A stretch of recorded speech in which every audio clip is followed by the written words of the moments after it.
Jadi setiap tahun tuh biasanya dari rumah sakit. Ya, biasanya kan kalau buat masyarakat beli alat-alat kesehatan kan dia belum mengerti namanya kalibrasi itu ya Mas ya.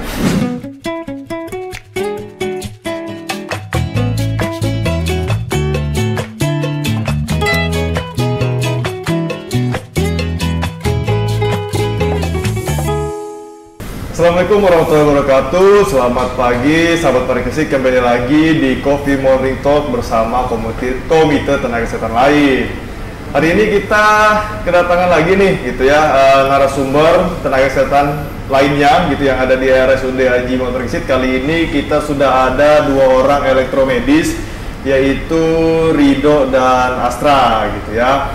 Nah, Rido dan Astra ini adalah tenaga elektromedis gitu ya, yang dimana mereka banyak fokus atau mengurusi terkait alat-alat kesehatan gitu ya. Nah, nanti akan dijelaskan nih lebih jauh sama mereka berdua gitu. Bagaimana kabarnya kalian berdua? Alhamdulillah baik. Baik ya. Iya. Oke, terima kasih sudah menyempatkan waktu gitu ya untuk berbincang bersama sahabat Parikesit di Coffee Morning Talk pada pagi hari ini. Oke, Iya. mungkin saya mau nanya nih langsung ke Rido gitu ya. Rido, untuk elektromedis gitu ya, itu pendidikannya itu berlangsung berapa lama gitu ya? Kita bahas dulu nih terkait proses pendidikannya. Berapa lama dan jenjang pendidikannya itu paling tinggi dan paling rendah itu sampai mana? Kalau saya kan D4. Ya. Kemarin tuh sebelumnya itu dari D3 dulu. Ya. Jadi D3 itu lama proses keperkuliahannya selama 3 tahun. 3 tahun. Ya. Dan untuk lanjut ke D4 lagi itu namanya alih jenjang. Ya.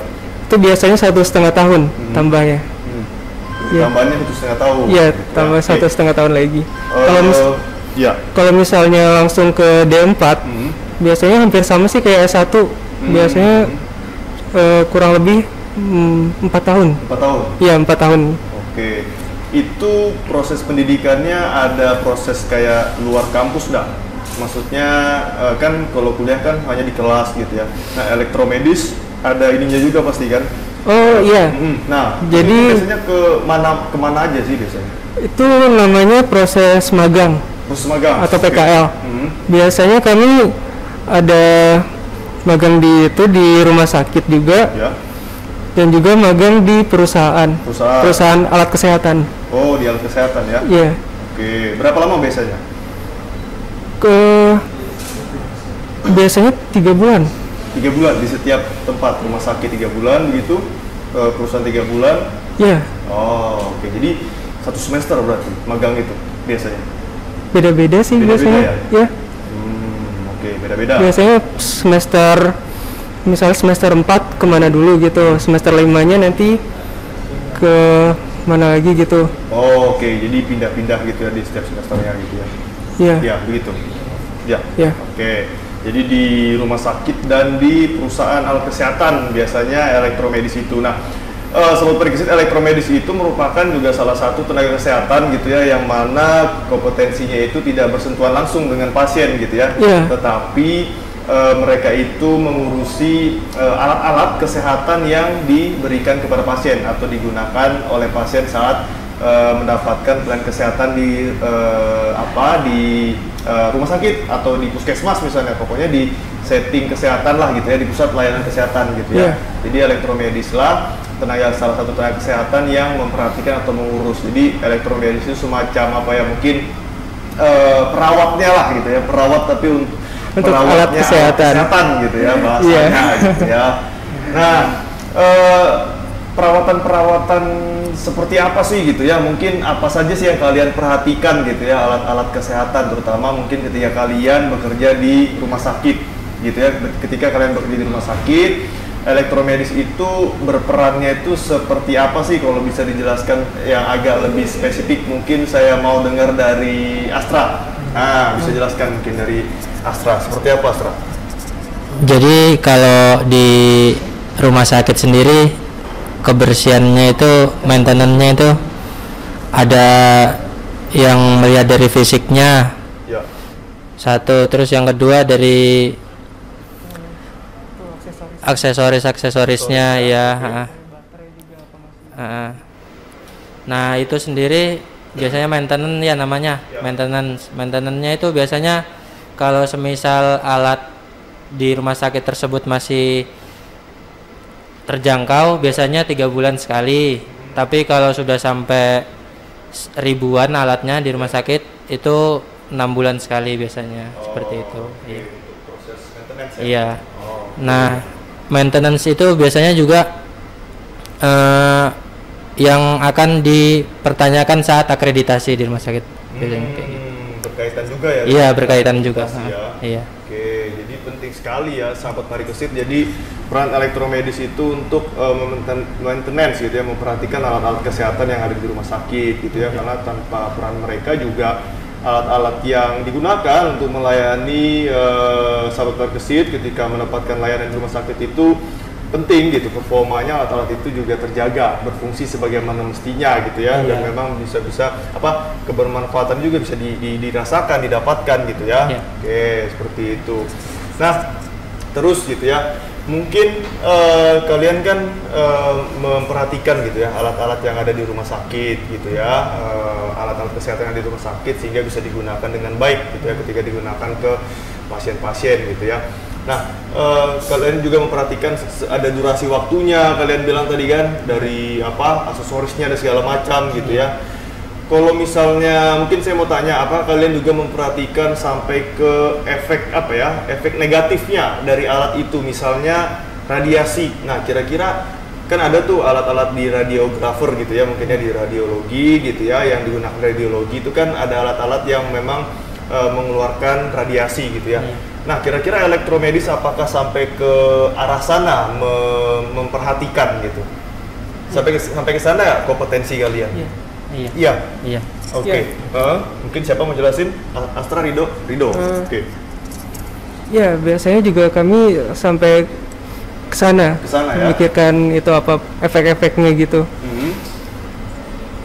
Kayak radiologi itu kan biasanya kebocoran radiasinya itu kan harus diukur juga pakai kalau alatnya itu dosimeter kalau nggak salah. Dosimeter gitu. Diukur lagi. Kalau misalnya nggak ada alat di sini, mungkin biasanya panggil itu orang kalibrasi.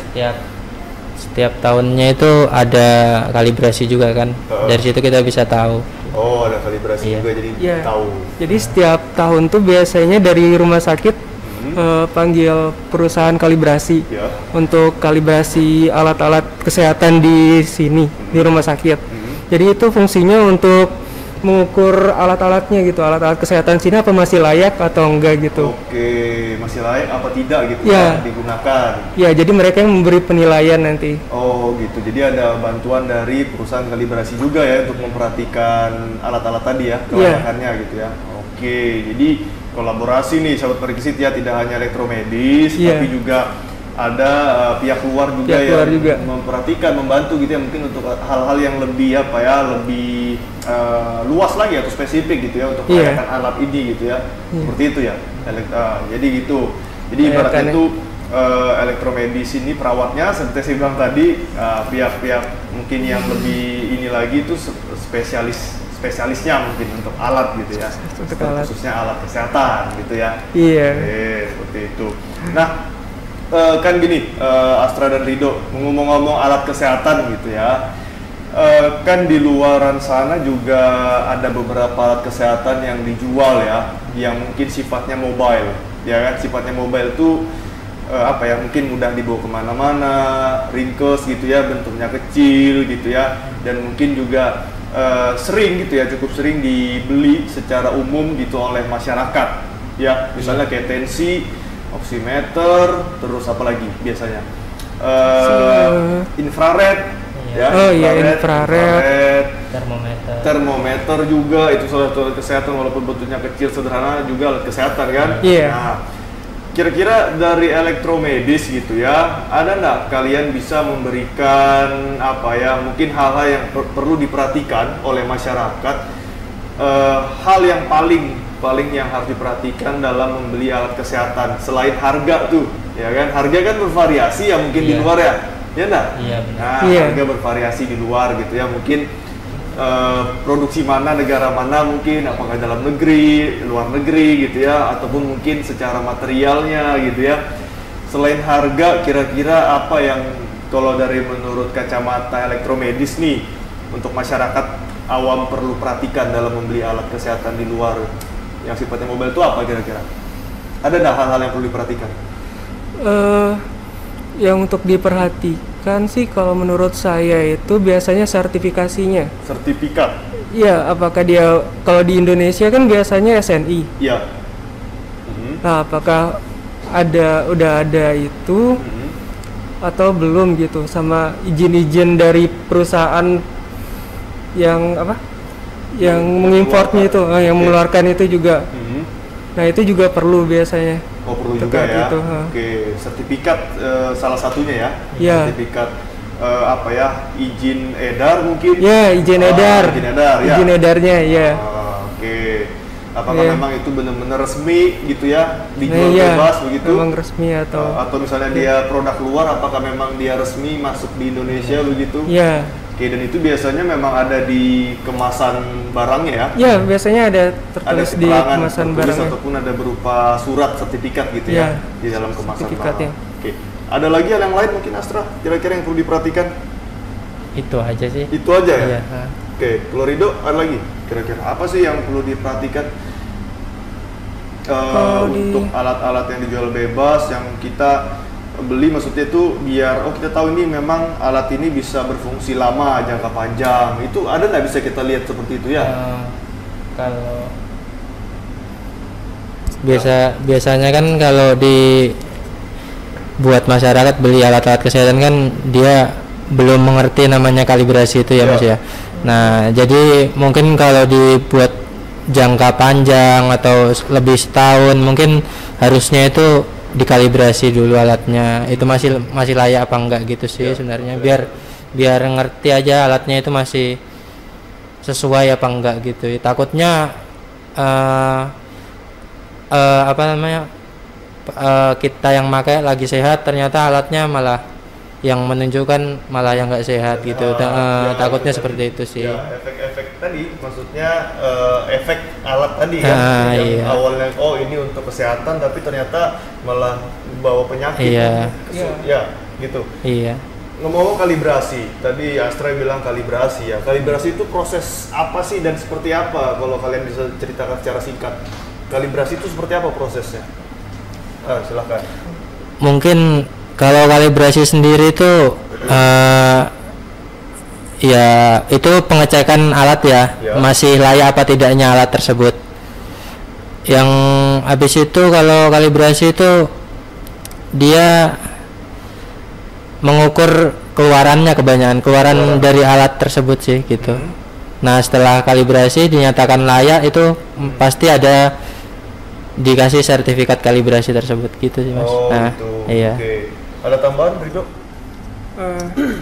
Biasanya untuk kalibrasi itu ada dua macam gitu. Misalnya kayak termometer itu kalau dikalibrasi itu dicocokkan gitu sama sama termometer yang baru ya. Biasanya. Nah, jadi supaya tahu dibandingkan. Supaya tahu apakah termometer yang biasa kita pakai itu masih layak atau enggak gitu, masih sesuai lah sama yang termometer yang masih baru ini. Nah, gitu. Ininya fungsinya gitu. Ya, fungsinya sama hasilnya gitu. Hasilnya nggak beda jauh gitu. Terus ada juga yang alat itu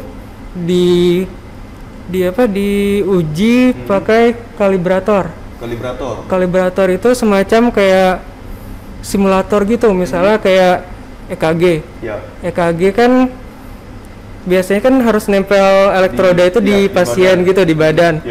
Nah, nggak mungkin kan kalau kami yang pakai langsung ke badan pasien gitu. Biasanya pakai simulator itu. Kayak simulator. Misalnya jadi simulatornya itu disetting gitu berapa BPM. Nah, sudah disetting. Kemudian yang dari alat EKG-nya tuh harus sama gitu. Itunya hasilnya. Jadi sudah disetting 60. Nah, hasilnya juga harus 60 juga sih gitu. Jadi harus sama ya. Iya, dari gitu apa untuk yang menentukan apa, kelayakannya. dari alat apa tadi namanya untuk Simulator. Simulator. Nah, dengan hasil yang dimunculkan oleh alat itu harus Ya. sama gitu ya. Oke, jadi itu proses kalibrasinya. Ya, salah satu proses proses kalibrasinya. kalibrasi yang dimana untuk mengecek kelayakan atau keberfungsian alat itu optimal sebagaimana ha. fungsinya gitu ya. Iya. Nah, dan itu bisa digunakan gitu ya, ibaratnya Iya. layak lah. Iya, ibaratnya lah. Layak. Nah, itu juga mungkin salah satu, tapi untuk proses kalibrasi sendiri kan itu membutuhkan proses dan tenaga yang banyak gitu ya. Mungkin kalau untuk masyarakat awam gitu ya, sahabat parikesit mungkin tidak sampai harus melakukan itu ketika beli alat ya di luar. Iya, Tapi tidak kalau perlu. mungkin penasaran ya mungkin ada sedikit mengeluarkan materi kali ya tambahan. Tapi Iya insya sih. Allah alat yang udah dijual bebas sudah terkalibrasi Terkalibrasi, ya. insya Allah. Nah, Iya. insya Allah udah tidak mungkin tidak terkalibrasi. Itu cuma mungkin kalau sahabat parikesit mungkin pengen tahu lebih jauh, mungkin ada kekhawatiran sendiri ya dan mungkin ada apa? Mungkin kenalan elektromedis keluarga mungkin bisa ditanyakan sekalian, gitu iya. ya, gitu komunikasikan seperti itu ya. Jadi sahabat parikesit, jadi terkait kesehatan itu tidak hanya apa ya yang seperti kita tahu gitu ya, adanya perawat gitu ya, dokter, mungkin apoteker, radiografer gitu ya, fisioterapi. Tapi juga yang tidak bersentuhan langsung dengan pasien, yang sahabat parikesit tidak ketemu langsung, itu ada juga yang apa ya terlibat di balik layarnya gitu. Dan itu salah satunya tenaga kesehatan juga, salah satunya elektromedis ini gitu ya, yang memang benar-benar memperhatikan gitu ya, sehingga bagaimana kesehatan sahabat parikesit itu memang apa ya mendapatkan kondisi yang prima gitu ya, sehingga memang dari seluruh alatnya itu juga diperhatikan. Harus gitu diperhatikan. Ya. Alat yang digunakan diperhatikan gitu ya. Iya, karena kan alat kesehatan juga biasanya dipakai langsung ke pasien juga. Betul. Ya. Jadi menyangkut kesehatan pasien juga kan.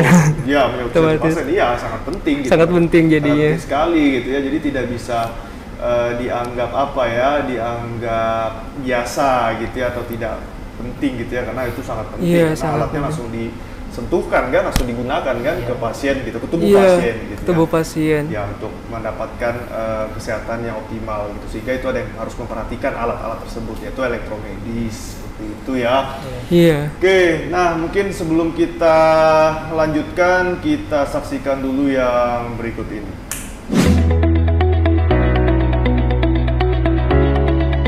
Kini, Rumah Sakit Umum Daerah Aji Muhammad Parikesit memberikan kemudahan bagi Anda. Anda tidak perlu antri dan menunggu lama untuk mendapatkan obat di instalasi rawat jalan. Sobat Parikesit, layanan antar obat Parikesit. Layanan lebih nyaman, tanpa antri, dan obat diantar langsung ke rumah Anda.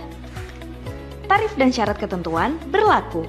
Untuk informasi lebih lanjut, segera hubungi call center Depo Rawat Jalan 0813 4614 5900 atau kunjungi Depo Farmasi Rawat Jalan, Gedung Merak, lantai dasar. Sobat Parikesit, layanan antar obat Parikesit.